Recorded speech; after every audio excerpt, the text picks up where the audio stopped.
என்னது மார்வலை ரீபூட் பண்ண போறீங்களா? ஹாஸ்டல்லே இருந்துட்டேன். சொந்தக்காரங்க இந்த ஊருக்கு வந்து சும்மா டைம் பாஸ் போர் அடிக்குது இல்ல.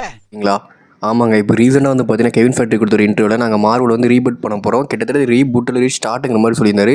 இப்போ இந்த டைமுக்கு ரீஸ்டார்ட் மார்வலுக்கு தேவை அப்படின்னு கேட்டிங்கன்னா கண்டிப்பாக தேவை.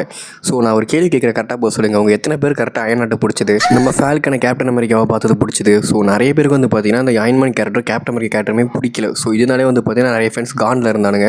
ஸோ அதை நம்ம கெவின் ஃபேக்ட்ரி புரிஞ்சுக்கிட்டு நான் மார்வலுக்கு வந்து ரீபூட் தரேன். அதாவது இதுக்கு முன்னாடி நீங்கள் பார்த்த படத்தில் ரீபூட் வருமானு கேட்டிங்கன்னா அந்த மாதிரி கிடையாது. ஸோ நம்ம இதுக்கு முன்னாடி மார்வலை பார்த்த 16 வருஷமாக பார்த்த எல்லா படமும் அப்படியே தான் இருக்கும். அதில் எந்த பிரச்சனை இல்லை. ஸோ இதுக்கப்புறம் வர ஸ்டோரிஸ்க்கு வந்து பார்த்தீங்கன்னா புது புது ஆக்டர்ஸ் வந்து கேஸ்ட் பண்ணி பண்ணுவாங்க.